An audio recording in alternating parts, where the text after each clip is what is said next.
दो ऐसे प्लेयर हैं जिनको मैनचेस्टर यूनाइटेड के साथ लिंक किया गया है, जोनाथन डेविड और फेलिक्स मेचा करके। ये दोनों के बारे में बात करेंगे दोस्तों। उसके पहले आपका स्वागत है the United Pole YouTube channel पर, जहां पे हम लोग मैनचेस्टर यूनाइटेड रिलेटेड न्यूज जो है वो आपके सामने सिंपल तरीके से उस पर बातें करते हैं, अपनी आपकी खुद की बोली भाषा उसमें हम चर्चा करते हैं। और देखो, ये यहाँ पर सिंपल एनालिसिस है, हम कोई एक्सपर्ट नहीं है, पंडित नहीं है यहाँ के कि भाई ये सारी चीजें हमें पता है। Just a fan putting out his heart in front of you. और चालू करते हैं आज का शो। सबसे पहले the United Pole YouTube channel, आपकी वजह से जो है ये चैनल चालू करने की इच्छा है, इसको आगे लेके जाने की भी इच्छा है, तो आप सपोर्ट करना मत भूलना। जोनाथन डेविड, मुझे लगता है पिछले एक दो साल से कई बार इनका नाम जो है ट्रांसफर इंडस्ट्री में कई बार उभर के आया है, जहां पर उनको लिंक किया गया है कई सारे क्लब के साथ। मुझे लगता है एक दो साल पहले जो है उनका फॉर्म जो है काफी प्रोलिफिक था। अभी वो मुझे लगता है लिल के लिए खेलते हैं, और उनका एज जो है it is around 25 I guess, 24-25 कुछ होगा। और एक अच्छे स्ट्राइकर है, गोल कन्वर्जन बढ़िया है, गोल के सामने थ्रेटनिंग है, लेकिन not as prolific as like your Osimhen's of this world, Gyokeres of this world. तो इनके जितना बढ़िया नहीं है ये स्ट्राइकर, लेकिन हु नोज कि भाई प्रीमियर लीग में आने के बाद, यूनाइटेड में आने के बाद ही में बिकम अ प्रोलिफिक स्ट्राइकर, ही में बिकम अ गुड साइनिंग। तो जोनाथन डेविड के बारे में देखो, कुछ भी कह लो आप, हम लोगों को समर में एक स्ट्राइकर तो चाहिए ही चाहिए, क्योंकि हमारा राजमस जो है एक ही स्ट्राइकर है, रिकॉग्नाइज स्ट्राइकर अपने पास। अभी हमने रैशफोर्ड को मूव ऑन किया, मार्शल को मूव ऑन किया, जर्गजे को साइन किया as a striker, but Zirkzee is proving that he is more of a number 10 than your number 9। तो वहां पर वो बात समझनी होगी यूनाइटेड को। तो अभी रिकॉग्नाइज स्ट्राइकर भाई एक ही है अपने पास, और उसको अल्टरनेटिव तो ढूंढना पड़ेगा। And I think we should go for more experience striker like Victor Osimhen और जोकोरेज। लेकिन यार डेविड वगैरह जैसे भी प्लेयर आते हैं तो I would not be very sad about it, लेकिन इट्स बेटर देन नथिंग, ठीक है। लेकिन Osimhen would be my dream signing in striker position. लेकिन as we all know, due to economic constraint and all other things around United, currently I think we would not do such a popular deals anymore, जहां पर हम लोग 70-80 million जो है एक ही player के ऊपर खर्च कर रहे करके। तो मुझे लगता है वहां पर United would think a different approach in this regard, जहां पर हम लोग rather than going for 170 million player, we would go for 2 to 3 like 20-30 million players who would minimize the risk or mitigate the failure factor regarding that signing. तो आप बताओ दोस्तों, आपको क्या लगता है जोनाथन डेविड के लिए क्या यूनाइटेड को सीरियसली सोचना चाहिए? लेकिन आई पर्सनली फील कि Jonathan David would be on move this season. अच्छा स्ट्राइकर है, लेकिन like not the best of the best.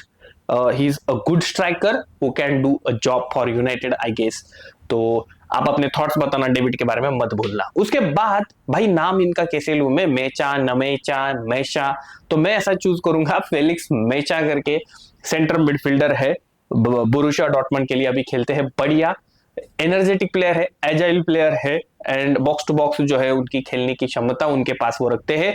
और मिडफील्ड में हाइब्रिड पोजीशन पे वो खेल सकते हैं, जैसे कि आप मोर एडवांस्ड उनको खेलने के लिए बोल सकते हो, या फिर that ball carrier from your CDM centre backs to your number 10 और forwards, that he can do that job also. और he can also do the job of like centre defensive midfield में भी कई बार जो है वो खेलते हैं।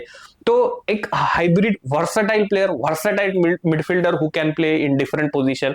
एज वी नो कि भाई एमोरिम सिस्टम में जो है एक वर्सेटिलिटी का एस्पेक्ट जो है कई बार उसके ऊपर एम्फसाइज किया जाता है कि वर्सेटाइल प्लेयर चाहिए, ना कि एक ही स्पेशलाइज्ड पोजीशन है वहीं पे खेल रहा है करके। तो ये बात यूनाइटेड को थोड़ा समझनी होगी। एंड यूनाइटेड जिस प्रकार के मिडफील्ड के लिए अभी जा रहा है, मुझे लगता है वो इसी बात को समझ के आगे बढ़ रहे हैं कि Amorim's system demand players who can play in different positions. Amorim's system is very fluid. Sometimes your wing back can also play in the midfield. He can also go and hug your striker.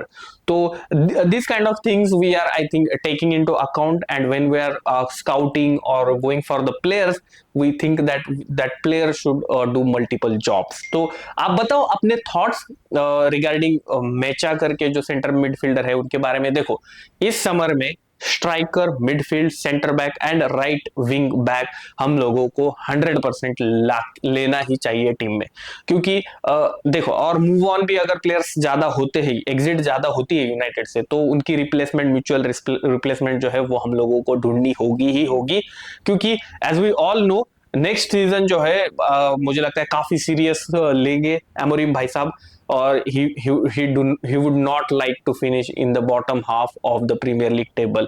He would want to compete for top 4 at least. ठीक है, तो I think मुझे लगता है next season जो है वहां पर प्रॉपर प्री सीजन मिलेगा। एट द सेम टाइम ये सीजन भी वैसे तो अभी स्क्रैप ही करना पड़ेगा इस सीजन को, क्योंकि प्रीमियर लीग में टेबल में से तो कुछ आउटकम नहीं निकल के आने वाला है। तो ये सारे फैक्टर समझने के बाद मुझे ये लगता है कि नेक्स्ट सीजन के लिए Amorim would want to go all guns blazing. Ineos would want him to provide all the tools required for that particular task. तो ये चीजें समझनी होगी यहाँ पर। आप बताओ दोस्तों, आप क्या सोचते हो? मेचा जैसा मिडफील्डर, वर्सटाइल मिडफील्डर, क्या उनको यूनाइटेड को स्काउट करके लाना चाहिए यूनाइटेड में समर ट्रांसफर विंडो में? और यार ये इंटरनेशनल ब्रेक भाई कितना बोर हो रहा है, कितना बोर कर रहा है ये।